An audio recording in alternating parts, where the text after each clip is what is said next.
What's going on, fellas? I have a somewhat interesting video for you guys. I think this is a little bit more technical of a video, but that being said, I do think it's worth watching, even if you think it's a little boring, as far as just discussing what the repeated bouts effect is and how we get around it. If it's not something you already understand, I think it's worth understanding to help you with your progression within your strength training.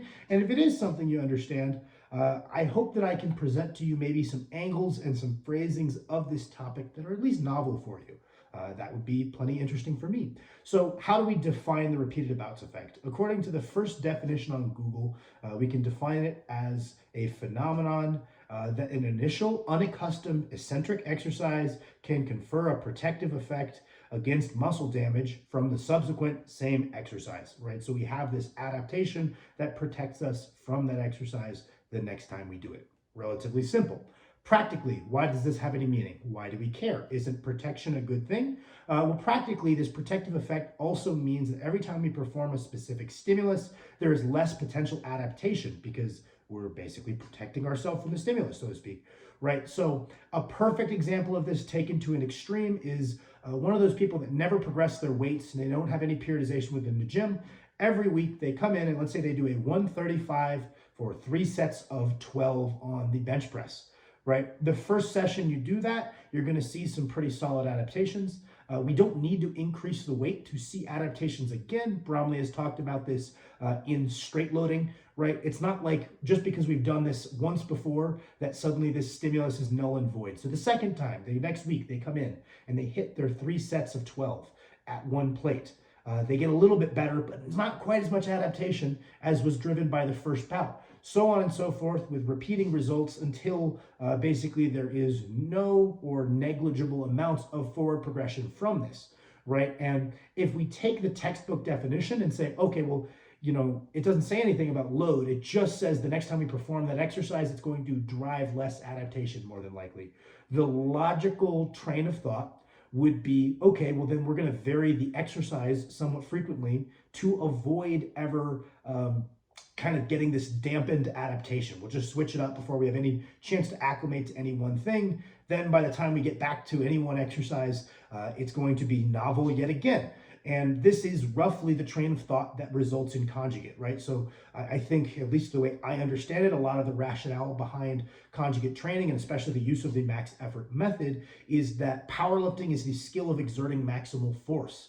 It's the skill of moving the absolute most tonnage possible. So specificity means that we are challenging this task on a weekly basis. That is the max effort method, right? Specificity dictates that the best way to get better at any one task is to do exactly that task. So if we want to get better at maximally exerting force against a 1RM, we do that every week. But then we avoid this repeated bouts effect by varying the exercise some amount each week. And that's how we kind of make our forward progression. Now, the more new school of thought is that powerlifting isn't just the skill of maximally exerting force against a 1RM, it's specifically the skill of strength on the squat, bench, and deadlift. And I think that that's kind of shifted our paradigm of specificity to where now specific just doesn't just mean exerting maximal force. We view the specificity of practicing the squat, the bench, and the deadlift as more important because they are motor skills, right? So we are not varying our exercises very often at all because we want to perform the things that we want to be good at. And that's how we gain greater levels of technical efficiency now than many of the lifters back in the West Side era had. And that's how it's a big part of the reason guys are able to deadlift so much more raw than the suited numbers were, is they're just that much more skillful at deadlifting because they're practicing that exact task more frequently from the height that you're going to be competing on, with the plates you're going to be competing on, so on and so forth. So with this non-varied exercise selection for the sake of specificity, how do we avoid the repeated bouts effect? For most people, just across a training cycle, varying your load and your volume is enough to keep the stimulus novel enough to drive adaptation, in my opinion, right? So maybe we make good progressive gains for a 4-week hypertrophy phase. Same things start to get stagnant. We're not seeing week-to-week adaptation at any meaningful rate anymore. That might be our cue that we're going to maybe drop back our volume, drop back or ramp up our intensity alongside that, and that will allow us to avoid this repeated bouts effect from slowing down our rate of progression. The other thing I will want to mention is that we can use exercise variation to get around this, right? We can avoid the repeated bouts effect by selecting variations of our exercises. I just wouldn't make those changes in variations super frequent because, again, strength is a skill. I think that we are going to hold back our net results if we are never practicing things that are very close to what we're going to be performing on the platform. That being said, when if we select accessories that are far enough away from the main lift to be a variation and drive some novel adaptation, but close enough that you're still practicing your skill, then we can kind of get the best of both worlds. We can utilize our exercise selection to, avoid this slowed progression, but also still be working on our skill. This is kind of a principle we used with Max, where instead of changing our grip on the bench press, we kept our grip the same and either varied. We used a Yukon bar, which I think is a very similar motion. So he's still getting that very specific skill practice, and nothing about how he's executing the lift is significantly different from how he does his comp bench. So he still gets in very relevant practice, but we got to shift the muscular emphasis towards his chest. Or we also have a day where he goes against chains. Again, the technique is identical. We're just shifting that muscular emphasis. We get to drive some new adaptation because it's a different resistance profile. So we're not against using variation to get around this repeated bouts effect.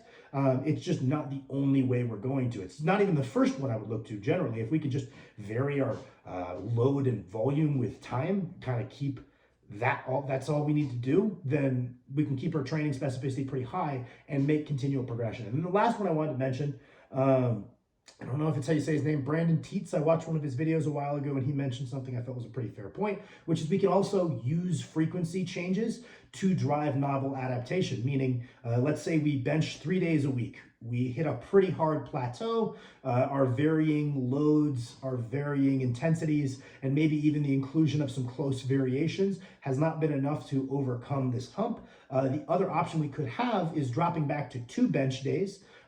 We probably won't overcome that plateau, but we're also pretty likely to be able to maintain where we're at until we are adapted to that 2 times a week training. And then the reintroduction of a 3x frequency will often be what will allow you to get over that hump, that plateau, because it's a novel stimulus yet again.